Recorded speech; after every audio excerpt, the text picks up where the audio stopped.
Hello दोस्तों, आपके अपने चैनल टारगेट एग्जाम तक में आपका दोस्तों स्वागत है। आज हम बात करेंगे 69,000 शिक्षक भर्ती को लेकर आज की क्या ताज़ा अपडेट है। आज का सबसे बड़ा सवाल यह है कि भर्ती प्रक्रिया आखिर किस पर 67,867 पदों पर या 31,661 पदों पर। इसके अलावा बात करेंगे 31,661 शिक्षक भर्ती के पदों पर जिला आवंटन सूची जल्द जारी होने के संकेत। दोस्तों, इन मुद्दों पर हम बात करेंगे, लेकिन अगर आपने हमारे चैनल को सब्सक्राइब नहीं किया है तो सब्सक्राइब कर लीजिए ताकि आप लोगों के पास लेटेस्ट वीडियो की अपडेट आप तक सबसे पहले पहुंचती रहे। आइए बात करते हैं हम इन दोनों मुद्दों पर विस्तार पर। सबसे बड़ा आज का सवाल यह है कि भर्ती प्रक्रिया आखिर किस पर 67,867 पदों पर या 31,661 पदों पर। अभ्यर्थियों में असमंजस की स्थिति आती है। कभी 67,867 पदों को लेकर सुनवाई होती है तो कभी 31,661 पदों को लेकर कोई याचिका दायर कर दी जाती है, कोई सुनवाई होने वाली रहती है या जिला आवंटन सूची जल्द जारी होने के संकेत मिलते रहते हैं।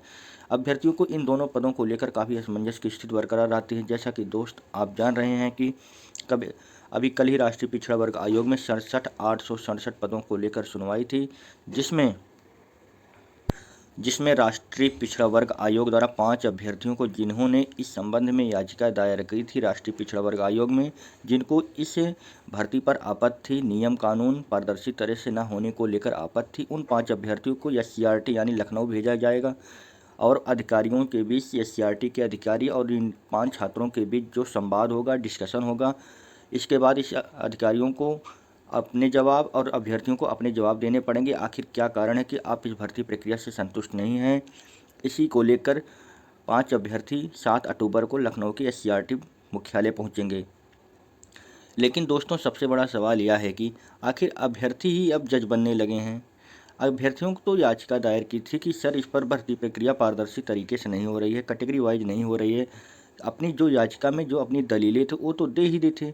अब अभ्यर्थी का क्या काम था। अब काम यह था कि आयोग और सरकार के बीच इतने दिन तक क्या हुआ, संवाद नहीं हुआ क्या। इतने दिन तक आप अभ्यर्थियों को रोके रखे कि आपका फैसला अब आएगा, अब आएगा, अब आएगा। आप कह रहे हैं कि अब अभ्यर्थी जाके एससीईआरटी संतुष्ट करें एससीईआरटी के अधिकारियों को। यह कैसा नियम है, यह कैसा सुनवाई हो रहा है, समझ में नहीं आ रहा है। सही में उत्तर प्रदेश की भर्ती प्रक्रिया भर्ती का भर्ता हो ही जाता है। अब अभ्यर्थी आयोग के चक्कर लगाएं, गजब का नियम है उत्तर प्रदेश में। आप लोग बैठे रहिए, अभ्यर्थी याचिका दायर करें, अभ्यर्थी सुनवाई करें, अभ्यर्थी जाके अपनी जवाब दाखिल करें। क्या नियम है उत्तर प्रदेश का। इसके अलावा दोस्तों, अब 31,661 पदों पर भी असमंजस है।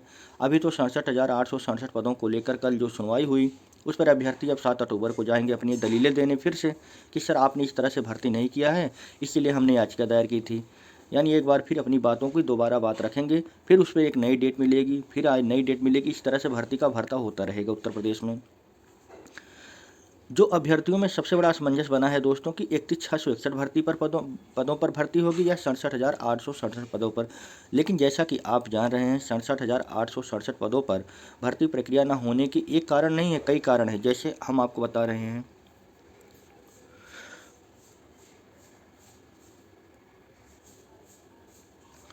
जैसा कि आप जान रहे हैं कि सुप्रीम कोर्ट के द्वारा जो है 37,339 पदों शिक्षा मित्रों के होल्ड कर दिए गए थे। इन पदों को होल्ड करके सरकार को कहा गया था आप 31,661 पदों पर भर्ती प्रक्रिया पूरी कर दीजिए। लेकिन यह तब आदेश दिया गया था जब 67,867 पदों की पूरी सुनवाई नहीं हुई थी। अब तो आर्डर भी रिजर्व हो गया है।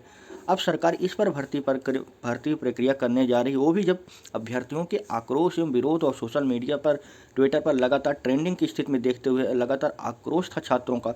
उसके डर से सरकार ने 31,661 पदों भर्ती प्रक्रिया पर शासनादेश जारी किया और 31,661 एक हफ्ते के अंदर नियुक्ति पत्र जारी करने का आदेश दिया। लेकिन दोस्त, एक हफ्ते क्या 2 हफ्ते बीत चुके हैं।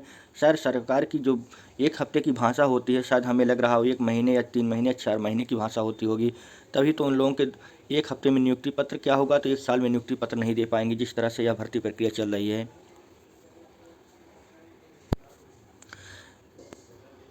इसके अलावा दोस्तों, 67,867 जो 67,867 पद हैं उस पर भी भर्ती प्रक्रिया के भी कई अवरोध हैं।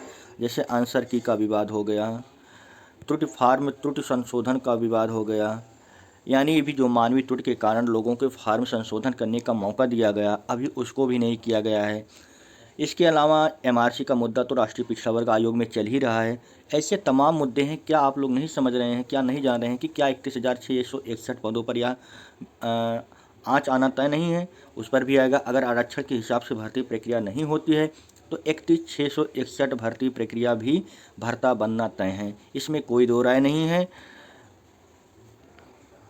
इसके अलावा दोस्तों बात यह भी है कि अब 31,661 भर्ती पदों को लेकर आज जो संकेत मिल रहे हैं दोस्तों, जो संकेत मिल रहे हैं कि जिसमें कहा गया है कि भर्ती प्रक्रिया जल्द जिला आवंटन सूची जारी होने के संकेत मिल रहे हैं। यानी कहने का मतलब अभी तो 2 दिन कहा गया था कि जल्द जारी हो जाने, 2 दिन बीतने के अलावा अब 4 दिन बीत गए, फिर एक न्यूज़ आ जा रही है भर्ती प्रक्रिया जल्द सूची जारी होने के संकेत मिल रहे हैं। जैसा कि आप देख रहे हैं, बेसिक शिक्षा परिषद के प्राथमिक स्कूलों की 31,661 पदों शिक्षक भर्ती की जिला आवंटन सूची जल्द जारी होने के संकेत हैं।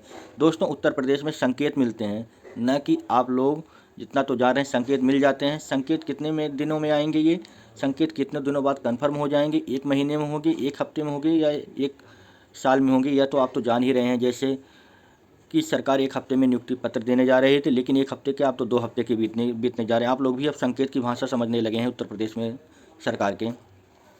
इसके अलावा राष्ट्रीय पिछड़ा वर्ग आयोग में गुरुवार को दिन भर सुनवाई चली, जब वहां पर 69,000 शिक्षक पदों पर चयन के लिए 67,867 के जिला आवंटन पर याचियों की दलीलों पर अफसर से जवाब तलब किया गया। याचियों को सभी बिंदुओं पर प्रत्यावेदन परिषद देने को कहा गया और उसका जवाब दाखिल करने को कहा गया है। जैसा कि दोस्तों इसमें दिया गया, परिषदीय स्कूलों में 69,000 भर्ती प्रक्रिया चल रही है। शीर्ष कोर्ट ने 21 मई को आदेश दिया था कि 37,339 पदों को छोड़कर चयन करने का आदेश दिया है। मुख्यमंत्री ने 31,661 पदों पर नियुक्ति करने का आदेश दिया है, लेकिन शासन ने अभी इस संबंध में आदेश कर दिया। अब बेसिक शिक्षा मंत्री जो है, राज्य मंत्री, इस प्रक्रिया पर अपने अधिकारियों से बात की है कि जो भी प्रोसेस है उसको तेज किया जाए ताकि भर्ती प्रक्रिया जल्द से जल्द पूरी हो सके। इसी प्रकरण में राष्ट्रीय पिछड़ा वर्ग आयोग में जो 67,867 पदों पर अभ्यर्थियों की आपत्ति है, 5 अभ्यर्थियों को SCRT लखनऊ बुलाया गया है। उन पर अपनी आपत्ति फिर से दर्ज कराने या जो दर्ज है उस पर डिस्कशन करने के लिए बुलाया गया है। अब देखने वाली बात यह होती है कि क्या होता है जो 7 तारीख को। इसके अलावा दोस्तों हम बात करेंगे 31,661 शिक्षक भर्ती को हम मतलब जान ही गए होंगे, जिला आवंटन सूची जल्द जारी होने के संकेत हैं। अब संकेत 2 दिन में आते हैं, 4 दिन में आते हैं, देखने वाली बात होती है। लेकिन एक बात और कहना चाहेंगे, जो 67,867 पदों की भर्ती को लेकर सुप्रीम कोर्ट में 7 अक्टूबर और 12 अक्टूबर की 2 बेंच बैठने वाली है, जिसमें यह निष्कर्ष निकल के आ जाएगा। 7 अक्टूबर को तो निष्कर्ष निकलना थोड़ा कम है, लेकिन जो 12 अक्टूबर को तीनों जजों की बेंच एक साथ बैठ रही है उस पर निष्कर्ष निकल कर आ जाएगा कि भर्ती प्रक्रिया 67,867 पदों पर कुछ उस दिन हो सकता है कि कुछ निर्णय आ जाए, आर्डर के संबंध में कुछ निर्णय आ जाए, ताकि आप लोगों को लिए एक नई चीज़ देखने को मिले और भर्ती प्रक्रिया के संबंध में कोई ताज़ा न्यूज़ अपडेट मिले। दोस्तों आप हमारे टेलीग्राम चैनल से ज्वाइन हो जाइए ताकि आप लोगों के पास शिक्षक भर्ती से संबंधित लेटेस्ट वीडियो के अपडेट आप लोगों के पास सबसे पहले मिलती रहे।